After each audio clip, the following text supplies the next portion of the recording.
And I think it's heartbreaking. And I think for me personally, and for all those other people that were charged, that ended up in prison, their lives destroyed, that little girl who'll never get a job working in the care industry again, they were just collateral damage. And it is unforgivable. I will never recover from what they did. I asked a question. I said, if this is true, and by the time they arrested me, they knew. And we're into the top 3 worst moments of 2024. There has been so much to choose from, especially in UK politics this year. At number 3, Labour's winter fuel allowance betrayal. You targeting the elderly to save money?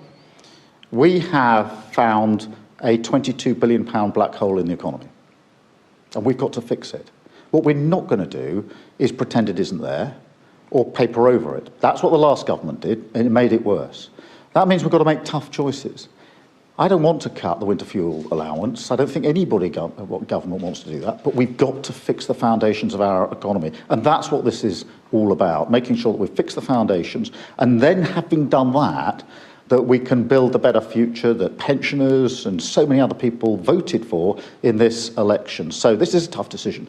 Not a decision I want to make, but I'm absolutely determined we'll stabilise the economy and fix the foundations. And then on that, we will build the better Britain that we were elected into government with a strong mandate to bring about. Dr. Renee, he's a liar because he completely lied about everything. He has no mandate because, I'm sorry, if you go to the electorate based on lie after lie after lie, then you can't talk about a mandate. If Keir Starmer had given an interview like that before the election, I might have some respect for him making these so-called hard decisions, but he didn't. He didn't just lie to us. I feel like he lied to us and is now spitting in our collective faces metaphorically because the lies were so egregious.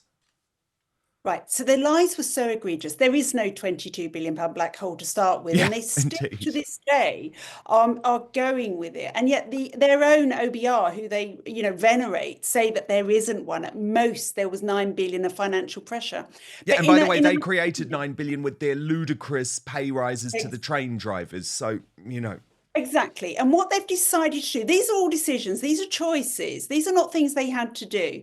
So they've decided that pensioners can die in winter, and pensioners will die as a result of this. I see them in my surgery every day trying to work out how they're going to keep warm tomorrow.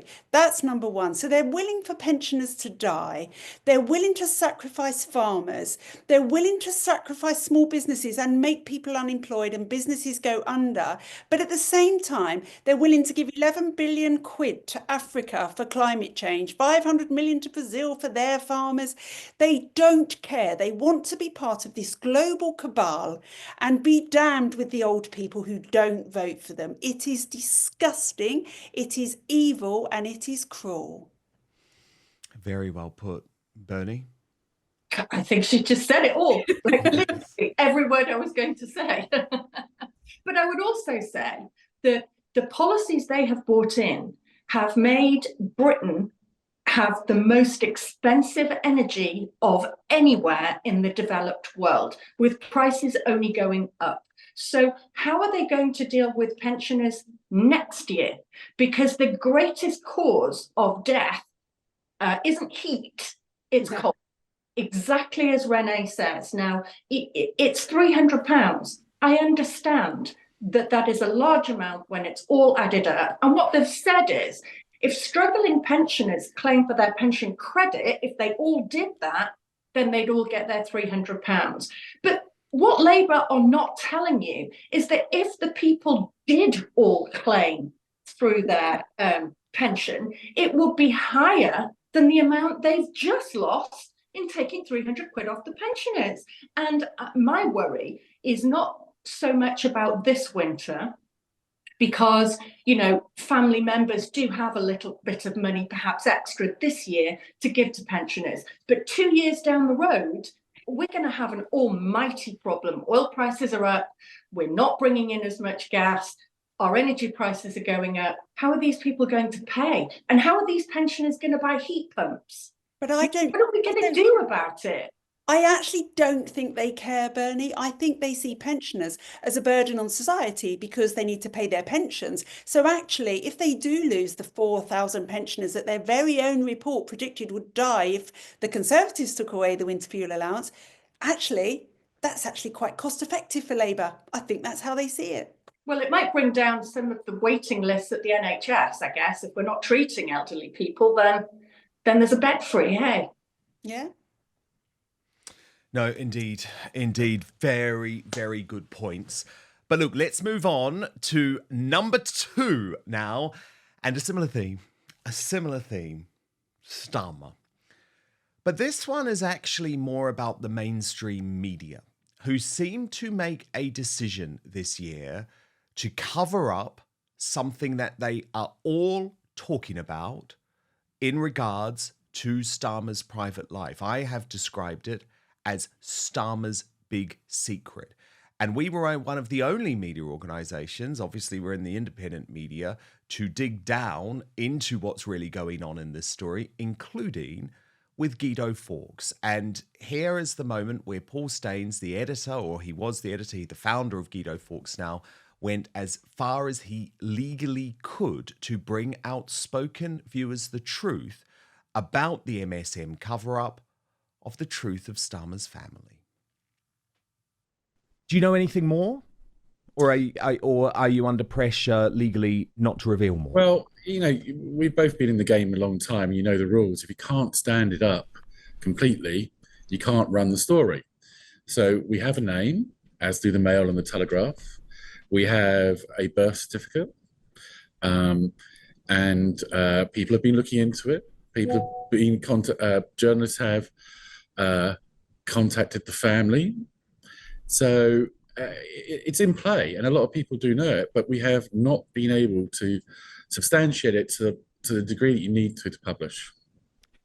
Okay, so but that does show you, Bernie, that it is possible to at least be transparent with your audience about what you know and why you can't report it.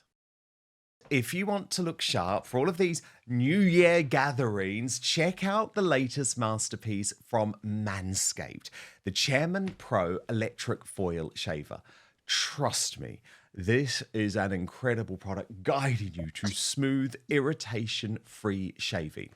So let me dive into the goods now. The Chairman Pro is armed with not one but 2 interchangeable skin-safe blade heads. Think of them as your grooming superheroes. The skin-safe 4-blade foil for when you want that baby's bottom smooth, and the skin-safe stubble trimmer for when you want to keep some stubble but clean it up a bit. Both keep you looking sharp while minimizing razor burn and irritation, because no one wants to show up to a New Year's party, right? Looking like you're unshaven. But wait, there's more. The Chairman Pro has FlexJust technology, which is basically like the holiday miracle of slaving. The blades and pivoting head adjust to every curve of your face and is gentle on the neck area too. So go ahead, kiss that awkward jawline patch goodbye. And if you want even more precision, on the right side of the bracket, there's a precision lock. So when you lock it, the blade head sits firm so you can achieve a more precise shave. I use it myself and I find it very, very handy. Here's something, by the way, that will make your grooming easier too. The Chairman Pro, completely waterproof, so you can use it in the shower. And the waterproof feature doesn't just make shaving easier, it also simplifies cleanup too. Just a quick rinse under the sink and you're all set. The Chairman Pro isn't just for daily shaves either. It's powerful enough to tackle up to 5-day growth, making it perfect whether you're shaving every day or just tidying up after a few days. And with up to 75 minutes of runtime on a single charge, you'll have plenty of juice to go. It even has a travel lock to help make sure it doesn't accidentally turn on your bag, and an LED spotlight. I find this really helpful actually, because it means that you can see every detail. Get the Chairman Pro today and experience a shave that is as smooth as you deserve. It has everything you need to keep your face looking and feeling its best, all in one box. So head on over to www.manscaped.com and join the over 11 million men worldwide. I'm one of them who trust Manscaped. Just use the code Outspoken when you check out. It's incredible. You get free shipping and a mega 20% discount. So that's manscaped.com using the coupon code Outspoken. But now back to the show. Yeah, the media are never going to try and bring Keir Starmer down. They did everything they could to get him there in the first place, right? And as Guido's just said, if you can't stand it up, you don't report it. But that's not what they do to ordinary people, is it? Because they couldn't stand up what they reported on me and did it anyway. Yeah. Likewise me. And with you, they did it anyway. They printed rumours because... Yes. And this guy is the enough. Prime Minister of the country. I know, but they won't do it because he's got, I don't know, his super injunction or whatever it is. I don't know. I don't understand Well, no, how the thing is, he doesn't have a super injunction. And this is why, Dr. Renee, I find the mainstream media on this story so pathetic and so toothless, because if there was a super injunction, at least that would be a reason. Fundamentally, they don't have the balls to go there about Starmer's private life because they feel that he has tried to an extent, keep it private. But I mean, we saw him go very public with his wife at the Taylor Swift concert after she had disappeared from the campaign for a very long time. Yeah. I mean, look, this is, as Bernie says, just one rule for them and one for us, isn't it? And we're quite happy to drag people through the dirt on a daily basis who the media feel brave enough that they're not going to face massive lawsuits or be dragged through the courts. So let's just do this and destroy somebody's life. But with Starmer, they're just a bit too scared. And again, it's this authoritarian society, because that's what he's achieved. He's actually achieved, you know, the fear that he tried to instill in people in the summer when he put people like Bernie in police cells and other people in prison. And that's exactly what's going on here. It's this authoritarian, you will do as I say and not as I do. Absolutely. But for me, this is all about mainstream media hypocrisy too. I agree with all of that, but I'm sorry, you cannot spend 4 years obsessing over every detail of Boris Johnson's personal life to the extent where you literally want to drive a democratically elected prime minister out of office. I mean, do you remember when every single newspaper on the front page splashed on the fact that Boris and Carrie had an argument at his flat? It was breaking news. So there is completely not just two-tier justice in this country, there is two-tier media coverage, and that is why there has to be an independent media revolution in this country, because there at least has to be a level playing field. That's all I'm asking for. You can't say that from the media, because you can't say that Boris Johnson's personal life, every single cough and spit really matters, but Keir Starmer gets different treatment. You just can't do that, but they have. Although, but they're doing it. But I think they're doing it for a different reason. I think they're doing it because independent media and the right to free speech is becoming a very, very, very big problem for authoritarian. Oh, yes. Okay? So if the media stay on side and they back him up, then they won't come under the same pressure that people like you and other independent media outlets have. This is all about them. It's not about doing the right thing. It's about them staying in favor of an authoritarian government. Yeah, indeed. Indeed. Although we see what happens, though, when the mainstream media spend months and years lying to their audience, they switch off. CNN, MSNBC have lost half their audience after the US election because eventually their viewers realized, holy crap, we've been lied to by these guys. We've been operating in this echo chamber and we've got to get outside of it. So I actually have a lot of hope that the way the mainstream media are acting over Starmer will end up Bernie. They might think it protects them at the moment, but I think in the end it will speed up their decline. But look, the moment has come, and this actually isn't a moment to celebrate. The worst of 2024, the despicable cover-up over the Southport Massacre. I discussed the situation with David Starkey.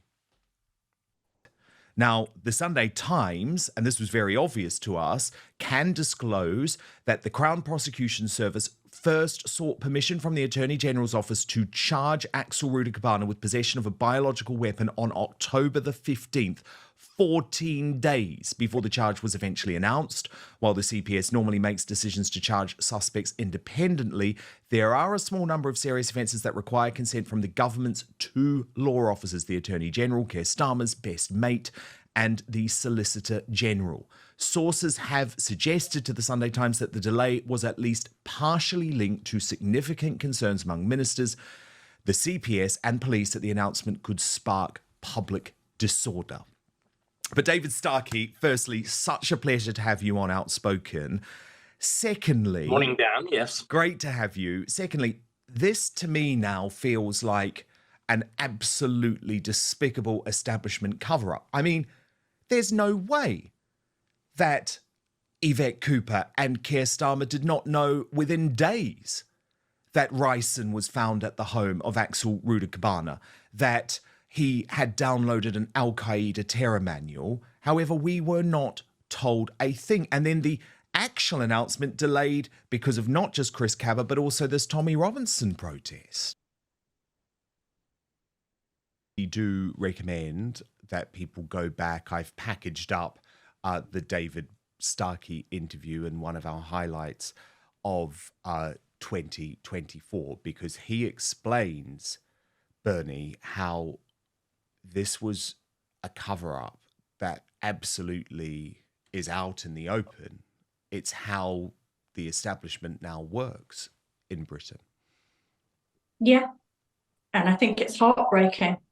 And I think for me personally, and for all those other people that were charged, that ended up in prison, their lives destroyed, that little girl who'll never get a job working in the care industry again, they were just collateral damage.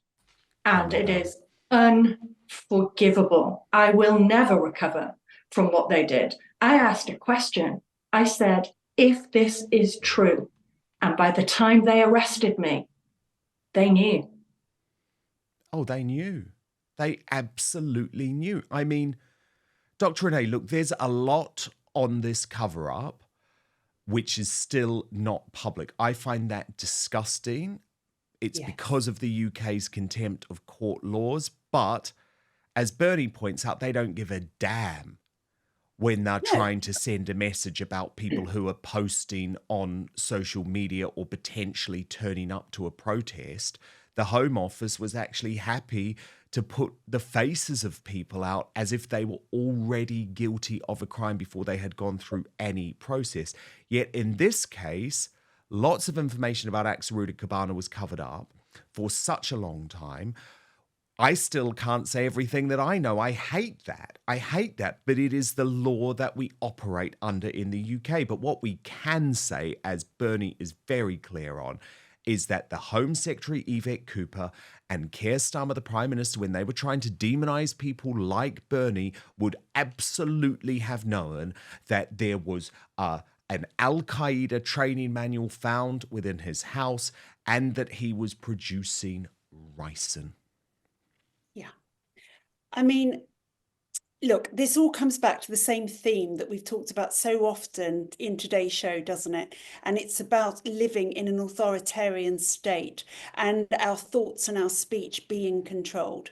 And that's exactly what went on here. And what I fear, Dan, is as we go forward into this year and this court case comes to light, because now they've been able to wrap it up in terrorism, legislation, they may well be able to suppress the information forever.